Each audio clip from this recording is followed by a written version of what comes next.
You got Mac and Mac, Jody McDonald, and John McMullen here on Birds 365. All right, I've already taken a shot at an anonymous NFL executive because he didn't have Lane Johnson in his top 10 list. And John did a real good job to try and explain what the possible line of thinking was to elevate one of his own players, whatever it was. Just spitballing. And you're probably right, Johnny Mac. It makes a lot of sense, exactly what you said. But I'm sorry, I just don't accept it, and shame on that person. If you're drawing a paycheck from the league, you ought to have more integrity than that, than just say something you can't really believe, that he's not a top 10 offensive lineman in the league. So I took a shot at whoever that executive is. I took a shot at Brian DeArdo, who suggested the Eagles would be the top trade candidate. The poor guy's having a kid. You're taking shots. Yeah, I am. I'm just a nasty, bad guy. Well, let me keep going down that road. If I'm gonna making friends and influencing people, instead making enemies and ticking people off, if that's my job today, so be it. I have been unable to get a contact number, a cell phone number for a guy who writes about the Eagles here in town, who I think generally does a really good job. I check him out all the time. But today I got to go with a big shame on him. I don't think he's a day in, day out guy, so I don't think you run into him, John. Glenn Irby from Eagles Wire. No, not yeah. He's not an Eagle beat guy. He writes for EaglesWire.com, which is a pretty good Eagles information website, but he's not a day in and day out beat guy. And like I said, I like a lot of what he's done. And I was going to pump him up and give him credit for it today because he put something together that I thought was really intriguing.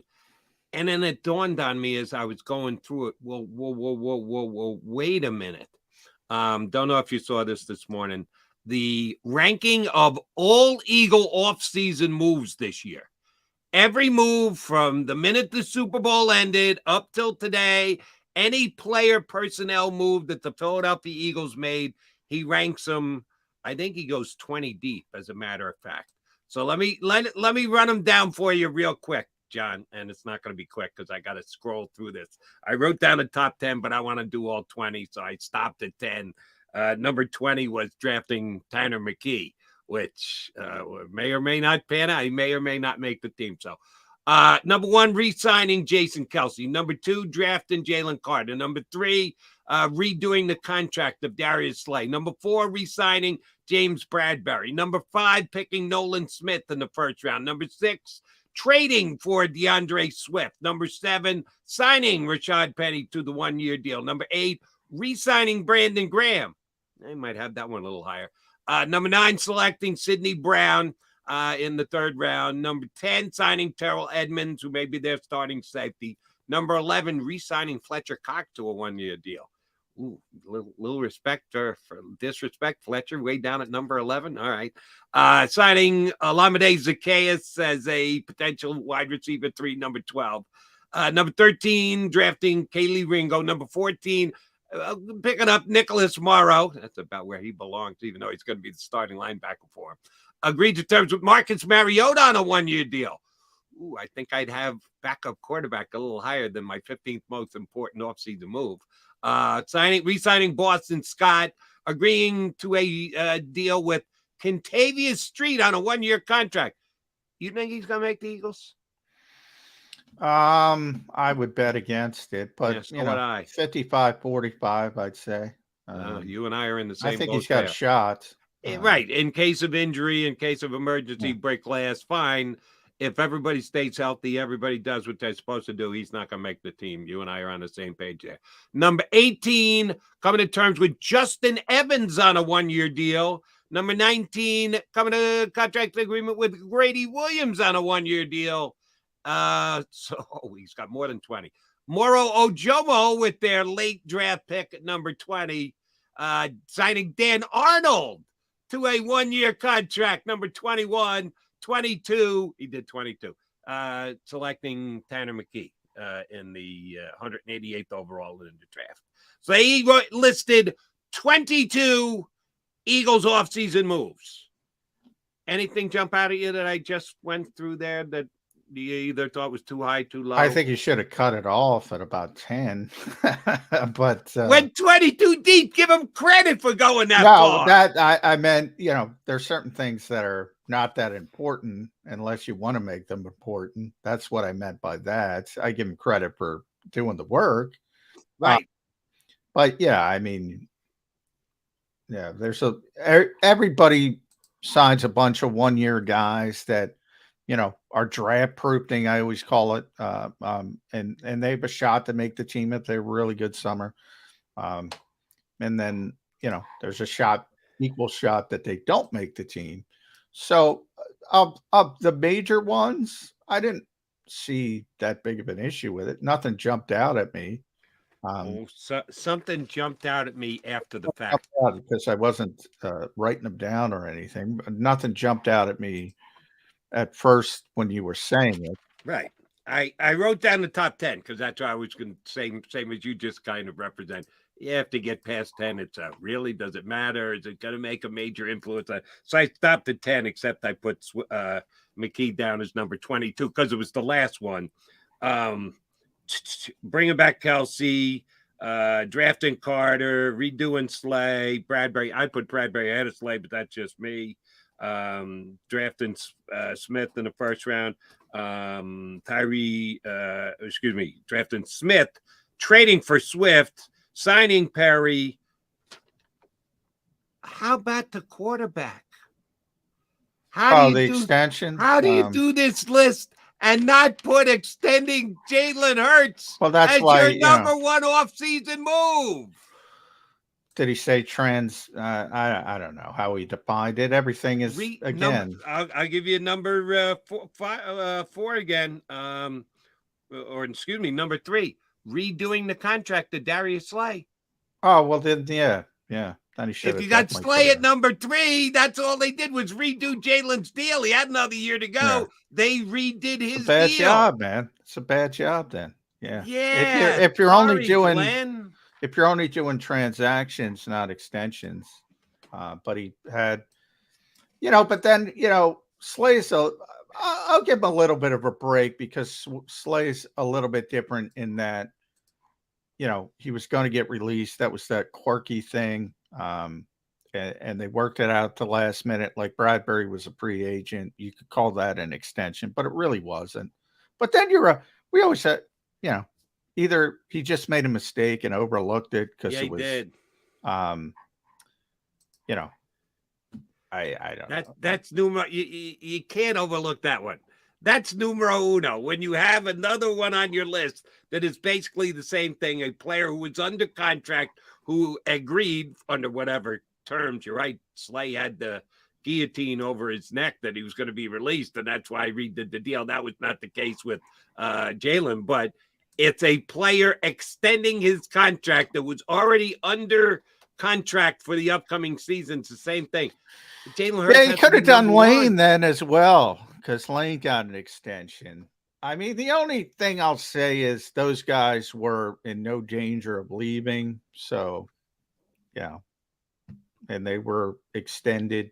In Jalen's case, largest contract in franchise history. The other guys were either pending free agents or, in Slay's case, again, unique circumstance. Technically was never a free agent, but everything was out there. It was reported by Schefter et al. That he was getting released. He said goodbye. He admitted on his podcast he was close to signing with Baltimore. So a little bit different. I'll give him a little bit of a break. Jody, you're tough today. If you're putting Swift on the list, if you're putting Slay on the list, you got to put Jalen on the list. It's an extension. Well, then you got to put Lane on the list too. Lane got a 1-year extension, and they reworked his deal, and they gave him $30 million. You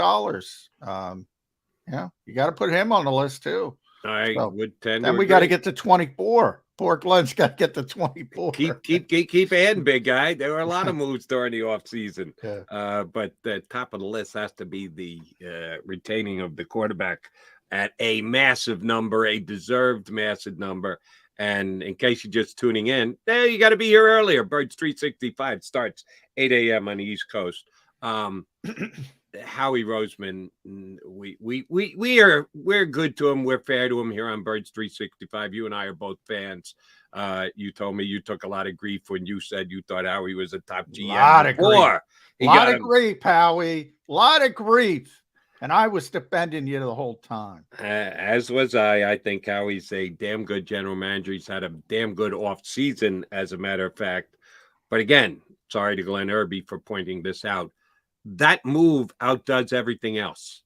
The fact that he got Jalen Hurts not only done, but done for a fair market deal and done before Burrow, before Herbert, getting it done in the order they did. Shoot, I continue to say the Baltimore Ravens need to send him a gift basket of crab cakes because Lamar Jackson doesn't get done.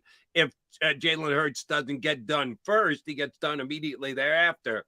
That is the biggest move that the Eagles made during this offseason, because quarterback is quarterback, and he gets it done not only at the right price, but absolutely at the right time. That's all on Howie Roseman at all. You always give credit to his capologist sitting next to him, Jake Rosenberg, and the like. So I want to give credit to the entire Eagle front office, but Howie's the point man, so he gets to accept the award for all his underlings. Yeah, I mean, it was a big deal. Yeah, I mean, and that I think it was important. I think the most important part, said it earlier in the show, was getting it done early, getting it done before everybody else. And ultimately, again, you take that initial hit. And they did the same thing with Carson Wentz back in the day. And that was, remember, pre-Carson going off the rails. They took the same kind of hit, saying, you're making Carson Wentz the highest, franchise, the highest contract in franchise history. You take that hit and making Jalen Hurts the highest paid player in NFL history. You take that hit for a couple days, maybe 5 days, maybe 10 days, and then bang, it's over. Because it never goes down. Joe Banner told me that many years ago. Never, ever goes down. There's no point. You could look at the only reversal in this league over the past 40, 50 years when it comes to money was the pandemic. COVID, for obvious reasons. That's rare. That's an outlier. You can't point to that with any credibility. Everything else just keeps going up, up, up, up, up.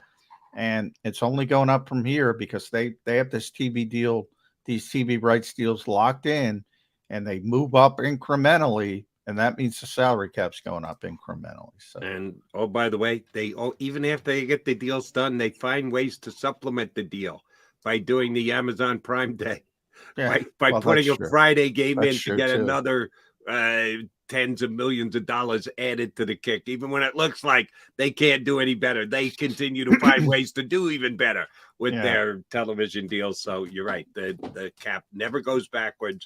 And Roseman et al. Were right on top of it and got Jalen Hurts done early and at the price that was best for the Eagles. But I continue to remember, and again, now I'm going to tick Howie off too. Yes, I do believe that the Eagles will, when necessary, get another deal done with Jalen Hurts. They will renegotiate a deal with Jalen Hurts. Jalen Hurts will not be released as the quarterback of the Philadelphia Eagles. Because right now, the way that he structured the deal, you talk about having to live with the Carson Wentz thing for about 5 days. Oh, if Jalen Hurts somehow loses all his superpowers and goes back to being a marginal quarterback, which maybe was well then you take more in high school, $100 million, not 33, John, 100, and in the ever escalating salary cap world, $100 million, you almost can't field a team. You have $100 million dead cap. Well, you take it. The Eagles have kind of proven it in the past with Carson. I mean, look, if you get an evaluation wrong, it's always difficult. But it's not as difficult as people like to make it out to be. And the Eagles kind of proved that. Yeah, you take a hit. and if you're a good organization, you'll take a hit for a year, maybe two, and that's it. And you can get back, and the Eagles kind of proven that. Now, a lot of teams around the league, because everybody gets personnel moves wrong. Everybody. It's more difficult when you get quarterback wrong, but everybody gets personnel moves wrong. Other teams use it as an excuse. Woe is me. Oh, we got all this. This didn't work out, and you know they use it as an excuse. So it's another indication of why the Eagles are a good organization. That doesn't mean you're not going to get players wrong. You get players wrong all the time. You get draft picks wrong all the time. Everybody, Jalen Reagor, Justin Jefferson. Yeah, they got it wrong. They corrected. Once you get it wrong, there's nothing you can do about it. Only can move forward. Understood. And they eventually get Devontae Smith and A.J. Brown. But they're out further on a limb with Jalen Hurts' contract than any contract in the history of the National Football League. That's just facts, Jack. Well, I don't think it's going to come back to bite them. I think they'll get a renegotiation done when they have to. I think it'll be fine. But on paper right now, it's the biggest potential downside any National Football League team has ever had. How he'll make it work, I don't think it'll be. Well, no, Lamar would be, and then it'll be Burrow, and it'll be Herbert, and moving forward, it'll be other quarterbacks because, as we said, he set the bar. Lamar passed it. Burrow will pass Lamar, Herbert, or vice versa. Both of them will pass Lamar. But you're talking about total contract. I'm talking about dead cap money. The way that they structured Jalen's deal this year to give themselves flexibility to do other things. Well, they have more dead cap money. And Jalen lords over Lamar for dead cap money going forward if the evaluation goes woefully awry. But that's also a strength of the Eagles because that's approved by Jeffrey Lurie. So it's not as big as a concern because he's already proven again he's willing to take that hit and keep continuing going forward, trying to win football games. You're right, Jody. If you're saying other teams wouldn't do the same, he's already proven. And by the way, I was one of the ones, Andrew Brandt and I were one of the ones, he's not going to do that. He's not going to do that. I admit he did it. Yeah, he already did it. And he's proven that he's willing to do it. Yeah, so, but again, that was $33 million. This is over $100 million. As much as revenue continues to grow in the National Football League, yeah, but it's not. It's not 225%. It hasn't gone up 225% in the last 2 years. This is the furthest any team's ever been out on a limb with any one individual player. This eclipses Carson Wentz and anything else. Of course, but I'm glad you brought up everything moves, and we got to get the break to get to Chris Franklin. But everything goes up, the revenue goes up, and remember, this is not stagnant, right? It's not going to happen this year. Jalen Hurts isn't going to fall apart. Jalen Hurts isn't going to fall apart like Carson Wentz, number one. But number two, even if he gets injured, even if there's a horrific injury, we're talking incrementally going up 2 years, 3 years, 4 years. And at some point, it becomes, it does go up to that level. So it keeps moving up. Right, a rising tide lifts all boats. They know where the cap is going. But until you get there and you know what the percentage increases are, I've never seen anyone as a potential $100 million dead cap hit, and that's where. Well, what does it matter? It matters nothing this year. What does it matter? This year, nothing. No, correct. Well, next year it's $100 million too. It doesn't come down all that much. Next year, what does it matter? Catastrophic injury? Yeah. That's it. I mean, there's nothing you can do about that. I mean, if there's a catastrophic injury like a Teddy Bridgewater-like injury, I mean, that can happen to any player in the NFL at any time. Right. And the players can get, and the Eagles also can get injury coverage. There's no catastrophic injury coverage for dead cap hits. There is none. You can't get relief on your cap if a guy suffers a catastrophic injury. You don't have to pay him. Doesn't come out of pocket for Jeff Lurie, which I think he'd be willing to do anyway. But there is no coverage for dead cap money. All right, we're off on a Jalen Hurts tangent. Let's get off on a Chris Franklin tangent. We haven't had CF in a while. He's enjoying his summer. Wait till you get to see him. He's got a tan. Holy mackerel, he's got much better tan than me. Chris Franklin, NJ.com, joining us next here on Birds 365.